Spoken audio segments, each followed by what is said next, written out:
পরকীয়ার অভিযোগে একজন নারীকে মাঝরাতে ঘরের দরজা ভেঙে ঘর থেকে টেনে বের করে এনে জনসম্মুখে চুল কেটে গলায় জুতার মালা পরিয়ে গাছের সাথে পিচমোড়া বেঁধে মারধর করা হলো।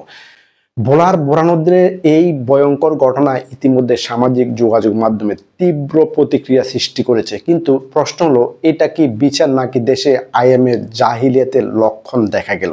ভোলার বোরহানউদ্দিন উপজেলার মানিকা ইউনিয়নে ঘটে গেছে নারীর প্রতি পাশবিক নির্যাতনের এই ঘটনা।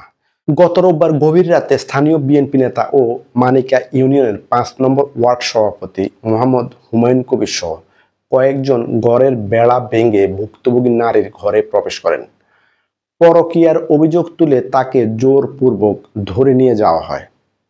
পরদিন সোমবার সকালে হারুনের হাট সংলগ্ন নতুন বাজার এলাকা জনসম্মুখে ওই নারীর মাথার চুল কেটে দেওয়া হয় এবং জনসম্মুখে গলায় জুতার মালা পরিয়ে মারধর করা হয়। এই ঘটনায় ভুক্তভোগী নারী বাদী হয়ে ৩৩ জনের নাম উল্লেখ করে এবং অজ্ঞাত ২০ থেকে ২৫ জনকে আসামি করে মামলা করেন। সোমবার বিকেলে পুলিশ সুপারের কার্যালয়ে সংবাদ সম্মেলন করে অতিরিক্ত পুলিশ সুপার মোহাম্মদ সোহান সরকার জানান, প্রধান আসামি বিএনপি নেতা কবির হোসেন সহ ৫ জনকে গ্রেপ্তার করা হয়েছে। সামাজিক যোগাযোগ মাধ্যমে ছড়িয়ে পড়া ভিডিওতে দেখা যায় নিজ হাতে ওই নারীর গলায় জুতার মালা পরাচ্ছেন বিএনপির ওয়ার্ড সভাপতি হুমায়ুন কবির।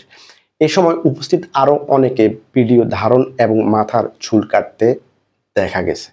প্রশ্ন হলো, একটি স্বাধীন দেশে কি কেউ একজন নারীকে এভাবে অপমান করার অধিকার রাখে?